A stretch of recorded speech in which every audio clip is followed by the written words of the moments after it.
Today is going to be a fabulous day. We are going to Lake Arrowhead and Fort Richardson State Park.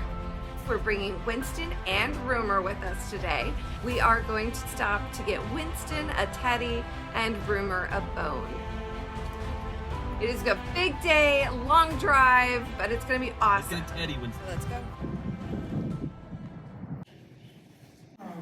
Winston. Yeah, you like the darker one? It speaks a little better, doesn't it? You ready? Let's go.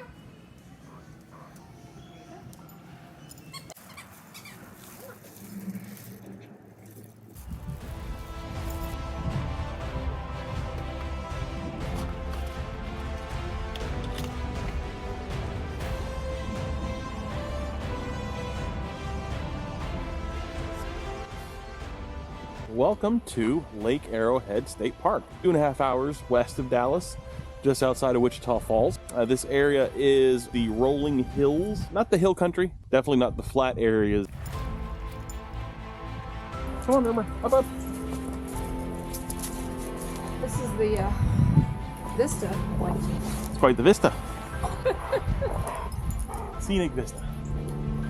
We were just talking about how we're really enjoying the differences in topography and fauna and flora from East Texas, where we had these towering cypress trees and long winding trails through just forests, to out here in semi-West Texas, where we have mesquite groves, wide open prairies. It shows the diverse climate and biome of Texas. Can't wait to get down to the Gulf Coast and see all of that as well. It's truly a beautiful state.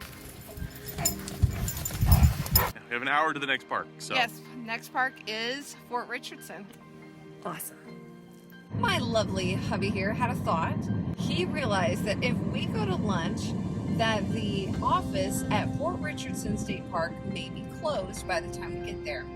We decided to put off lunch, and we are going straight to Fort Richardson State Park and then get a bite to eat in Jacksboro before we head back home to Cedar Hill.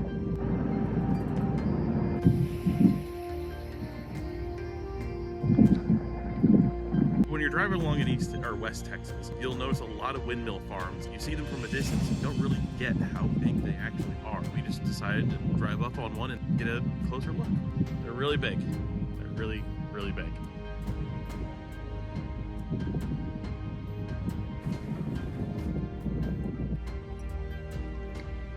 We just made it to Fort Richardson State Park and Historic Site. I am going to get our 23rd stamp. Very exciting. Doing good. How are y'all doing? Awesome. Dogs are not allowed inside Texas State buildings, so Daniel went inside to get the lowdown while I hang out with the puppies.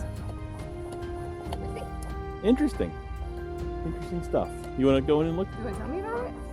Sure. This was a staging point for a lot of Indian pacification terminology used by the federal government. Not the greatest time in American history. The fort was originally built as a Confederate pacification fort. It was here to make sure that Reconstruction went as planned. So was it like a concentration camp? No, it was to put down any embers of rebellion from the Confederacy that remained in Texas. 5,000 soldiers here. It stayed an active Union fort until the 1870s, when Texas was admitted back into the United States. Then after that, it became a Indian pacification fort, making sure that all the Native Americans went onto the reservations. A lot of raids on Indian territory were launched from here. What a sad history. It's important to remember that, so we don't do that stupid shit again. That's 320 miles, 2 state parks, 2 tired puppies, and 2 hungry humans. Yeah, we kept meaning to stop for lunch, and we were in such a rush, we just didn't do it. Now we are running on our morning coffee. Thank you guys so much for coming with us on this trip. Hope you all enjoyed it as much as we did. Adios. Bye.